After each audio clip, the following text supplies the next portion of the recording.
Hello guys, I think it's time to speak about the new strategy that Putin has chosen in his war against Ukraine. And I personally know it's not a good strategy for us, but it is also a very bad strategy for the Kremlin. It will definitely not bring what they expect. But as this video is personal, you know that I keep this channel for more sincere, more open discussions. I would like to start with the question that many of you kept asking these days. Why am I so disappointed, a little bit pessimistic? And it's all because of constant night attacks on Ukrainian civilian buildings that we experience since Donald Trump decided Putin is ready to negotiate. It's really obvious that Putin uses this ignorance of the American president and this time to keep destroying Ukraine while pretending that this is a negotiations process and no sanctions can be expended, no weapons to Ukraine delivered because Putin is negotiating with us. Unfortunately, he does that as always with drones and missiles. And it was very emotional to see how people react, for example, to special military operations of the United States in Iran, how they observe every step, how they count the number of drones, forgetting that the exact number of drones travels to Ukraine, like every hour, and for the last almost 4 years. And these double standards, witnessing how the sky is closed with French, British, American aircraft above Israel, and that is great. And how it is never closed above Ukraine because that will be an escalation. I don't see how that can be an escalation, saving sleeping children in their beds. I don't see how others may feel okay that they are so concerned about, the impressions that Putin can get from a NATO summit, forgetting about those innocent Ukrainian children killed by Russian missiles in their beds. Subscribe to demonstrate your solidarity with Ukraine, and please share these videos. That is really important and that's just humane. So I was under these emotions for quite a long period of time, especially when I've noticed there is no reaction coming from Merz, coming from Starmer, coming from Ursula von der Leyen. Like a week ago, 28 people killed in Kyiv during one night. Then in a week, 9 or 11, then 20 people in Dnipro. And these are not military objects. This is a train or 2 apartment buildings. And you can see it. It's on the media, but many choose not to see it and even not to comment on that. Because what? Because Donald Trump can be disappointed.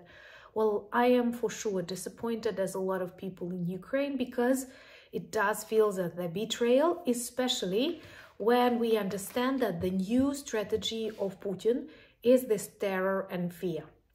His army, after more than 4 years of total failures, and if we count from 2014, this is already 12 years that they experience failures and tremendous losses. And they have decided to switch to the strategy that helped them in Chechnya. Many people, especially experts or those who want to demonstrate they know a lot about warfare, speak about the future of Ukraine, speak about the future of this war in terms of previous wars and previous conflicts, comparing Ukraine sometimes to Finland, sometimes to Korea that was later divided into the North and South, sometimes to Vietnam. And that is totally wrong. Everyone in Ukraine, everyone who knows the tactics of the Kremlin understands that now Putin wants to use the very same strategy he used during the Second Chechen War. And that was not a good strategy. That was a strategy of constant terror, destruction and bombing of villages, of towns. We don't have a lot of information about Chechnya, unfortunately, because many chose not to see what Russia did there. pretending it's their internal problem when it's not. Chechen people are not Russian people. They are very different, and Kadyrov is an artificially put there puppet, and his regime will collapse the second Putin's collapses. But approximately 200,000 civilians were killed during the Second Chechen War. So it happens when the Kremlin understands it cannot conquer the country. It cannot get the country with on-the-ground operations, because once again, those of you who follow the news from war and not the Russian propaganda see that the front line is not very much moving, and especially if you think about the 1 million lost soldiers. They did not manage to get any new regional cities. They've lost Kherson, so that is a total failure, multiplied by spiderweb operation, erasing 1/3 of their cruise missile carriers, the destruction of the Black Sea Fleet, and many, many, many more things that prove it. So they understand they cannot conquer Ukraine. They cannot get Ukraine. They also realized that they believe their own propaganda, that there will be a lot of Ukrainians who support the idea of the reconstruction of the Soviet Union. No. And they switched to this tactic of terror. So it's quite obvious that they will keep bombing Ukrainian houses, Ukrainian schools, Ukrainian hospitals, waiting for us to surrender, or waiting for us to, you know, pressure President Zelensky or the government, let's surrender. We don't want to live like that. We don't want to be killed under the ruble of Russian missiles. There is no way we can stop it. Ukrainians don't think like that. It will not work with us, because literally after every such attack, we feel more and more and more determined to defeat the evil, to defeat Russia, because we understand they are responsible for this constant attacks, for this constant deaths in Ukraine. They have chosen this tactic to terrorize us, to show us what life under Ruski Mir is. We also know what happens to people who live on the temporarily occupied territories, what they do to them, how they torture them, how they conscript them to Russian army using various you know, like blackmail things, like stealing their children, not letting know them where they are. Well, lots of awful things. So it doesn't work like that with Ukrainians, but it is extremely exhausting. It's very difficult, and it's very difficult when you see the indifference, indecisiveness, cowardice of others.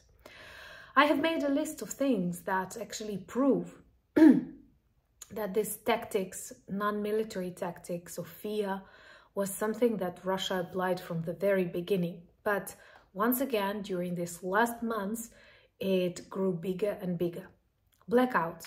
I have a good video on this channel about the experience of blackouts. I connect it here, and I advise you, I ask you to watch it if you haven't, because it will give you the feeling of what we experienced during very unnecessary, totally unmilitary blackouts that they caused by targeting civilian electricity infrastructure. I remember my mom's hospital and how it turned dark. And these were people who had their chemotherapy. And then there was an air raid alert, and you have to hide in a bomb shelter in total darkness with IV, you know, this like what they use for chemotherapy. That's awful. That's hell on earth. That's what they did to us. Then the very obvious thing, they keep targeting Ukrainian cultural heritage objects. Recently, Saint Sophia Cathedral was partially damaged with debris. They destroyed a lot of museums. They destroyed a lot of artifacts, and they do it intentionally. They often choose objects that are far away from the cities, that are far away from the front lines, that are far away from any military objects, simply to destroy the memory about the Ukrainian national heroes and so on. And we see that, same as kindergartens and schools. And I have this question to our global leaders.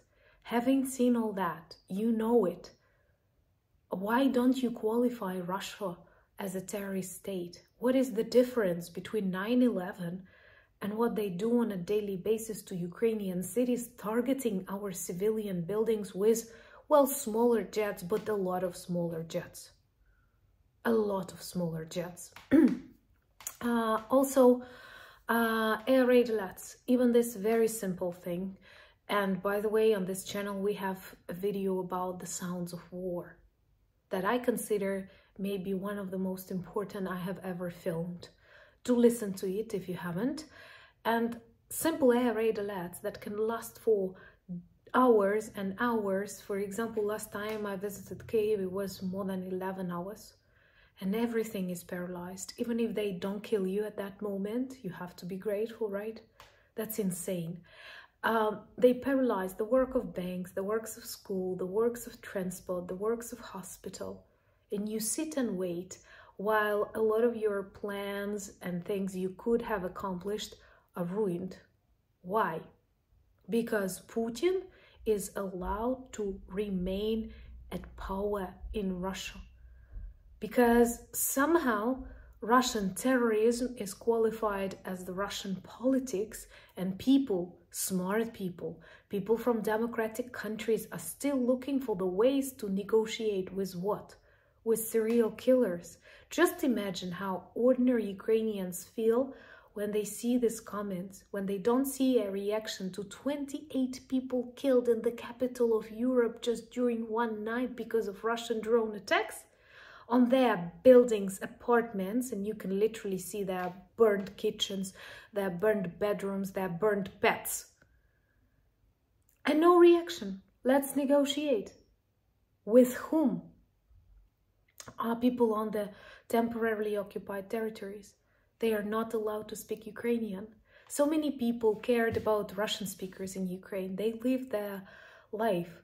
Many of them are soldiers. Many of them chose to switch into Ukrainian because, trust me, for me, that is the language of the invader, and I don't like hearing it. But many choose and speak. But when you speak Ukrainian on the temporarily occupied by Russia territories, you may not see the morning. You may not see the morning and the education that they provide for the children there. That is constant fear that, like, being a Ukrainian is deadly for you.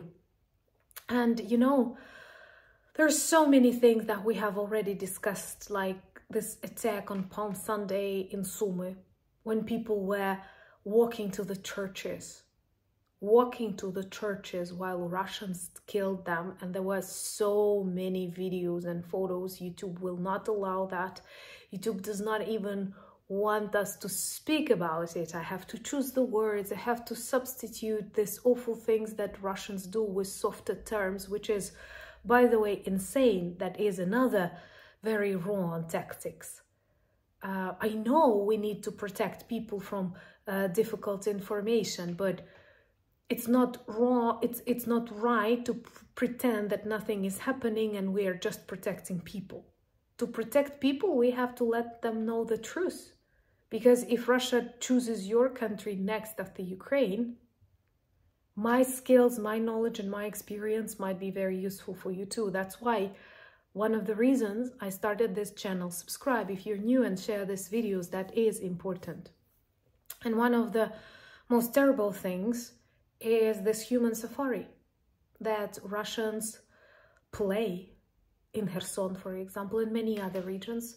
There are tons of videos that demonstrate that drone operators far away from the locations where they hunt people, children, drivers of marshrutkas. These are small buses in the city. There are lots of videos how they hunt these people with drones. Why? Because they are Ukrainians and because we fought back and returned back Kherson. They cannot forgive this failure.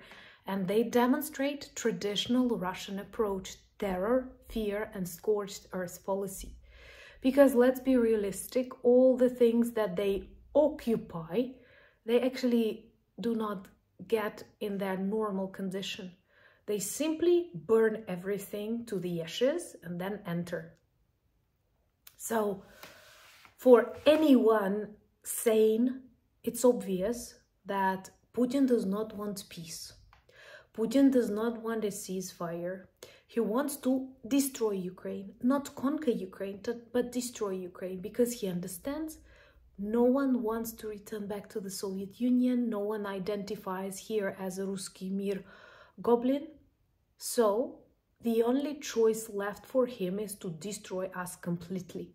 And the only left choice for us is to defeat and demilitarize Russia for the centuries to come. And here again, I'm asking for your help, for your attention, for the information that you can share. Do not let people turn their blind eyes on Ukraine and pretend that, aren't you negotiating with drones in our beds, in our homes? No. And this is not different than 9/11. What they do to us hundreds of nights, not just one day, but hundreds of nights. And I will confess, once again, since Donald Trump is in the office and he complimented Putin so many times, hopefully he will stop. I do pray for that. It may happen. But Putin used this time to attack us. And even my semi-safe city was visited by drones a lot of times and people killed.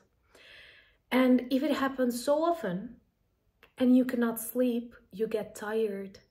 And you know, I have this habit of sleeping with open windows in summer, and I close my windows because I want to sleep. I don't want to hear the drones buzzing behind my windows.